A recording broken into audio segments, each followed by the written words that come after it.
Bismillahirrahmanirrahim. Assalamualaikum warahmatullahi wabarakatuh. Alhamdulillahi rabbil alamin wa ashhadu an la ilaha illallah wahdahu la syarika lah waliyus salihin wa ashhadu anna sayyidana wa nabiyyana Muhammadan abdullahi wa rasuluh sadiqul amin. Allahumma salli wa sallim wa barik ala sayyidina Muhammadin wa ala alihi wa sahbihi wa man tabi'ahum bi ihsanin ila yaumiddin. Subhanaka la ilma lana illa ma 'allamtana innaka antal alimul hakim. Maha suci Allah, kami tidak mempunyai ilmu apa-apa, hanya saja apa yang diberikan oleh Allah Subhanahu wa taala. Semua ilmu yang kita punya dari Allah. Dan akan Allah bertanya kepada kita terhadap ilmu yang kita belajari, apa yang kita gunakan, apa yang kita amalkan. Jamaah sekalian, sallu ala Rasulillah.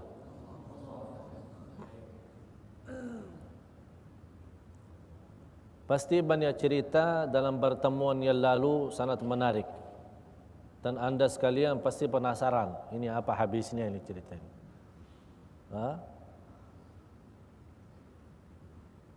Bagaimana Abdullah yang namanya orang tua atau bapaknya Rasulullah sallallahu alaihi wasallam bisa menjadi orang yang terkenal. Ini dari cerita ini.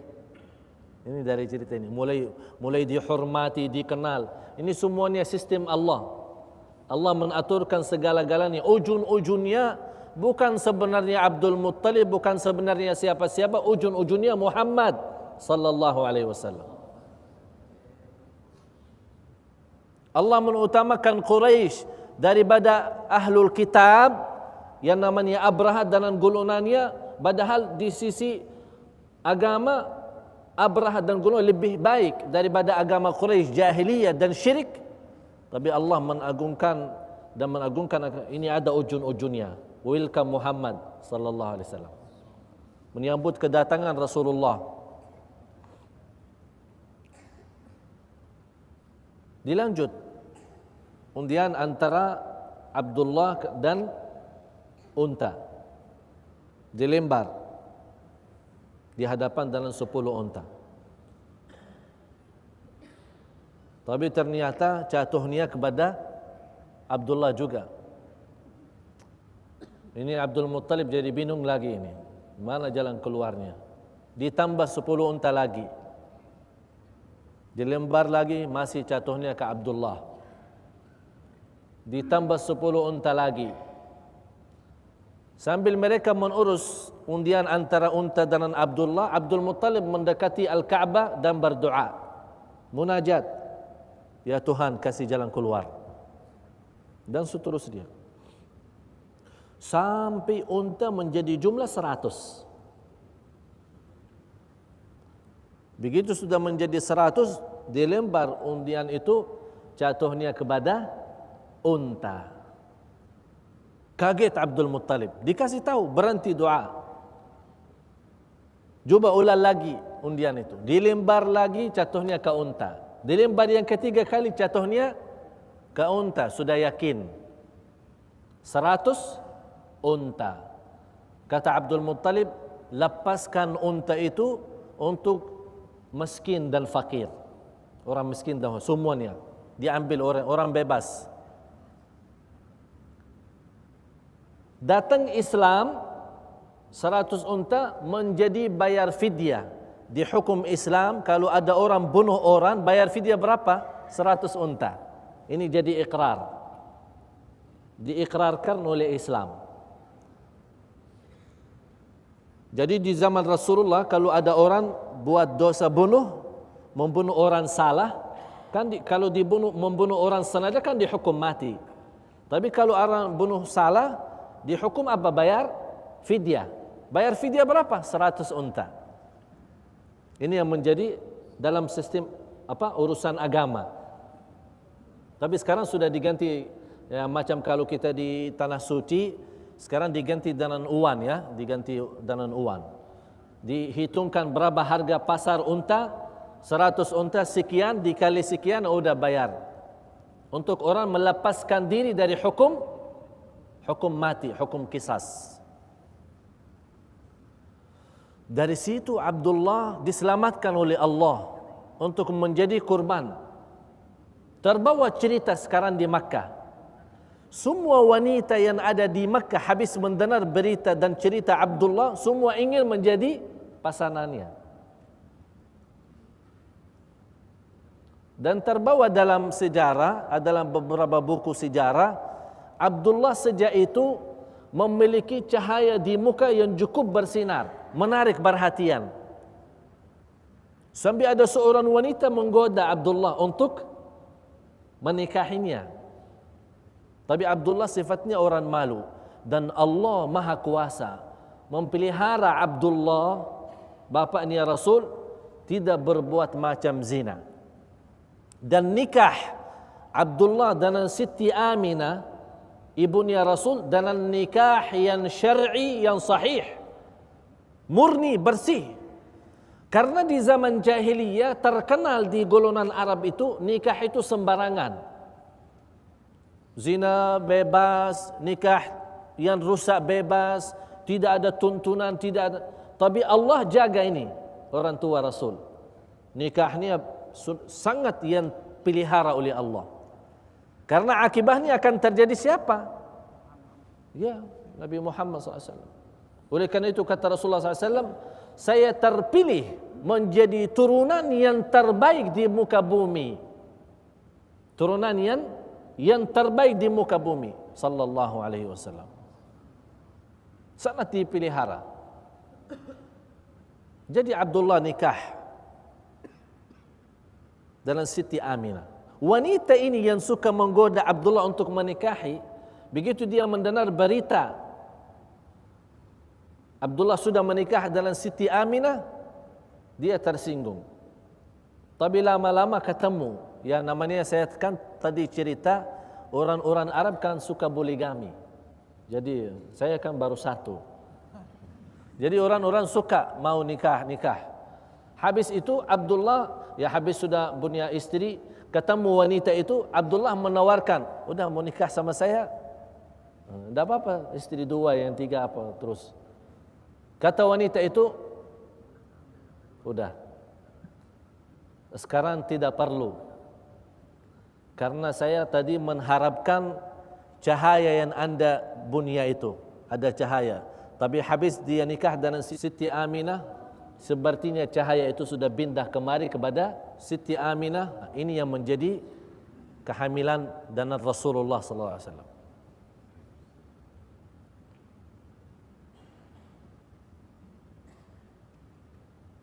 Habis itu Siti Aminah dengan nikahnya yang sahih, yang sangat dipelihara oleh Allah Subhanahu wa taala, dia hamil dan Rasulullah sallallahu alaihi wasallam.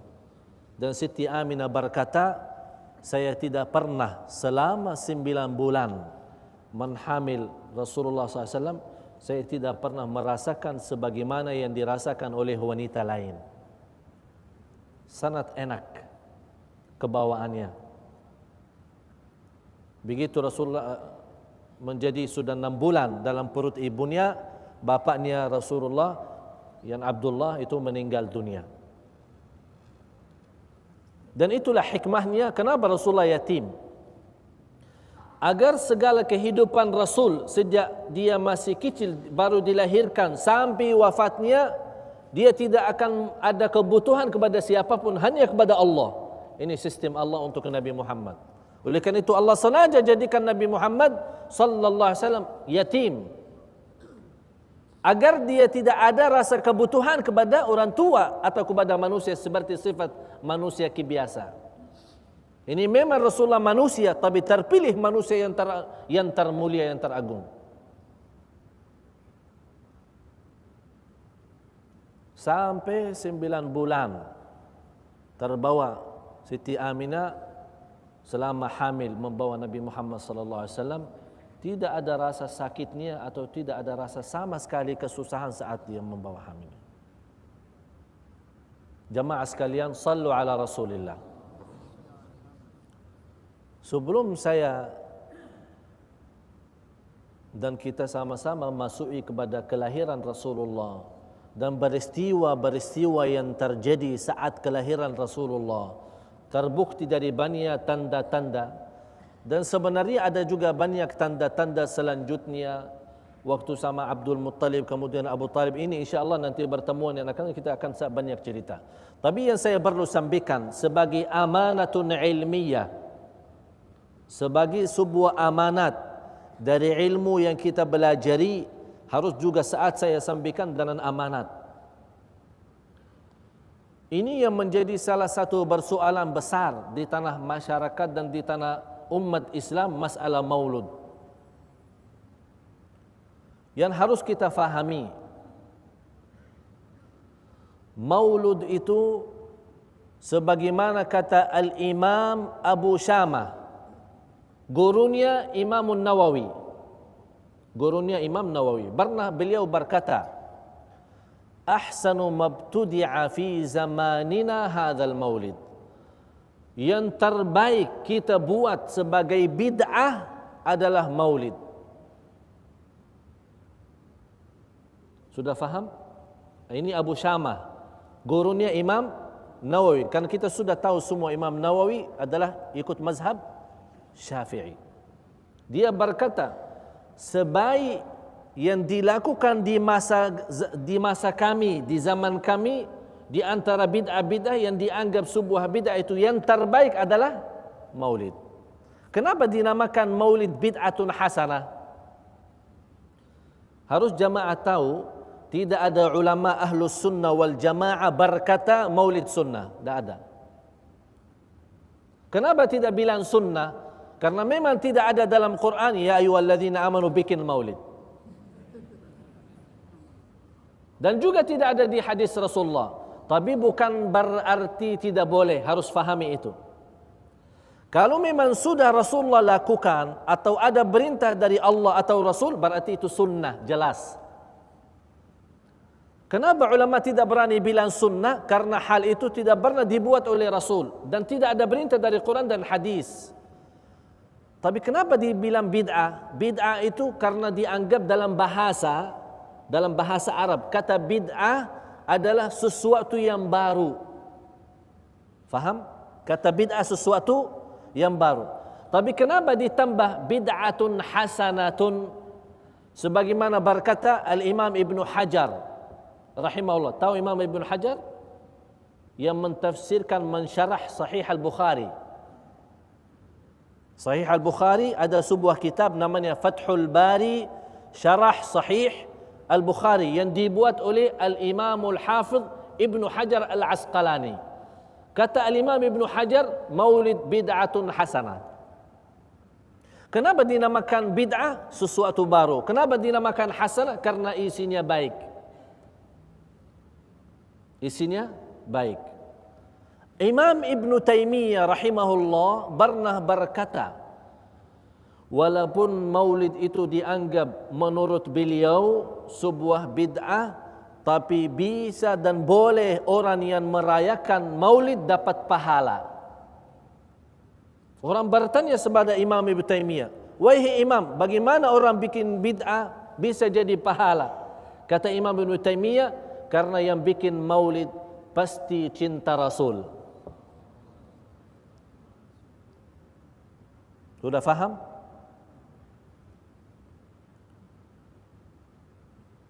Kata Al-Imam As-Sakhawi, salah satu ulama Ahlus Sunnah, Al-Imam As-Sakhawi, muncul hari raya Maulid atau kedatangan Maulud adalah sesudah zaman Al-Qurunul Mufaddalah. Yang maksudnya adalah 3 zaman yang lalu sesudah Rasul. Jadi zaman Rasul sama sahabat ya, zaman Rasul sahabat, kemudian tabi'in, tabi'it tabi'in. Ini 3 masa, 3 zaman, kata Rasulullah ini yang terbaik manusia. 3 masa ini. Selama 3 masa Rasul dan sahabat, tabi'in, tabi'it tabi'in, tidak ada maulid. Kenapa tidak ada maulid? Kenapa tidak dibuat maulid? Karena mereka dalam aktivitasnya sehari-hari, setiap hari maulid. Setiap hari maulid. dari jaga sunnah, dari masalah taqwa, dari sisi ilmu, dari sisi jihad, dari sisi iman, dari sisi akhlak, luar biasa. Jadi bagi mereka tidak perlu dibuat beringatan maulud, karena setiap hari maulud bagi mereka. Setiap hari akhlaknya maulud, membuktikan cinta Rasulullah dengan amal mereka sehari-hari. Habis 3 masa ini, mulai umat Islam menjauh dari agama. Datang ulama, ini gimana kita boleh bawa umat Islam kembali? Kalau ceramah, orang susah faham. Bikin ceramah, penajian, orang sudah masuk masjid, majlis ta'lim, masuk masjid, langsung tidur. Jadi tidak ada semangat. Akhirnya habis ulama itu memfikirkan solusi jalan keluar, akhirnya jadi maulid. Dan bertama seorang raja yang merayakan maulid, As-Sultanul Muzaffar. Dan terkenal dalam sejarah raja itu yang termulia saat ada hari maulid itu, sedekahnya dan infaknya luar biasa. Jadi sangat beda dengan urusan beribadi. Kalau dia meneruan harta untuk urusan beribadi, urusan apa saja, kalau untuk maulud luar biasa. Oleh karena itu kita ikuti dalam aktivitas, apalagi di negeri macam negara Brunei Darussalam yang diberkahi Allah, dan mudah-mudahan senantiasa menjadi baldatun tayyibatun wa rabbun ghafur. Inilah salah satu mengadakan maulud. Mulai dari sultannya sampai rakyatnya, Masya Allah semua ikut maulud. Tapi yang saya harapkan daripada maulud itu, yang insya Allah dalam pertemuan yang akan datang kita akan bahas rahasia dan hikmah kelahiran Rasulullah, dan apa peristiwa yang terjadi saat kelahiran Rasulullah. Intinya harus kita orang-orang bangkit lagi dalam hati cinta Rasul, dan beraktik lagi amalan Rasul, dan hiduplah sirah Rasul dalam kehidupan kita sehari-hari, agar insya-Allah di hari kemudian kita dipanggil oleh Allah masuk surga bersama Rasulullah sallallahu alaihi wasallam. Jamaah sekalian, sallu ala Rasulillah. Inna Allah wa malaikatahu yusalluna ala nabi. Ya ayyuhalladzina amanu sallu alaihi wa sallimu taslima. Walhamdulillahi rabbil alamin.